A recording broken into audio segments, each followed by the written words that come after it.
Abhishek, can you tell us about Prime Minister's today's itinerary in Bali?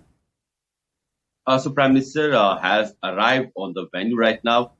He's going to have discussions in three sessions, as discussed, sessions on food and energy security, session on digital transformation, and session on health. These are the key highlights also that Prime Minister has also tried to underline in the past, that these will be the major issues that India will be pushing ahead when India will have the presidency from the next year, from this year on 1st of December. Prime Minister is going to have some bilateral meeting. Australian Prime Minister Anthony Albanese's meeting is not scheduled, like whether it will fall today or in Prime Minister's tomorrow's schedule. But there are President Joko Widodo is going to meet, and then probably Prime Minister of Singapore and Prime Minister of Spain is also going to meet today.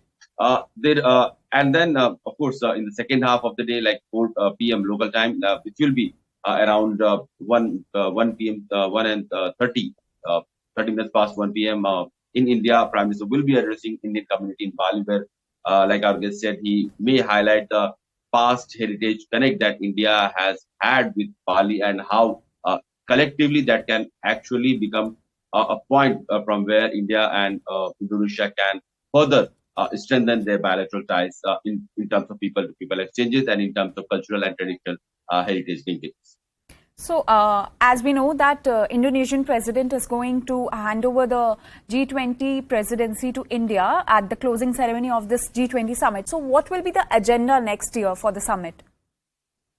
So, Prime Minister has highlighted that health architect is one of the major concerns that the world has witnessed the last 2-3 years in the aftermath of COVID pandemic. How not alone in India but globally, even the developed countries, Portugal, Italy, USA, UK.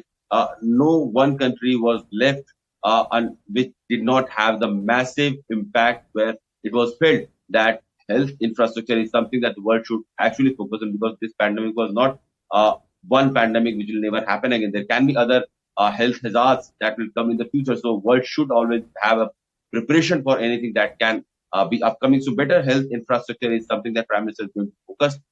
He's also said that sustainable development goal that developing countries are setting for themselves are not, they'll not be able to meet them unless until the West or the developed world push their resources, their expertise, and try to share them with the developing part of the world. Only then we can have this whole climate change debates actually a productive and successful debate, because as long as these developed worlds contain their information, their expertise, their technological advancement, from giving them to also developing countries in Africa, in Asia, the world climate issues cannot be solved. These are the issues that Prime Minister is trying to build a consensus upon. He has also said one world, one family. So if some part of the world is facing a problem, that should be a problem for the whole of the world. And if some part of the world is prospering, that should also be shared with the other part of the world. This is how one world, one family concept works. And this is what Prime Minister Modi is going to underline during his 1-year presidency, during India's 1-year presidency of G20 starting from December 1st. Right, Abhishek. I'd like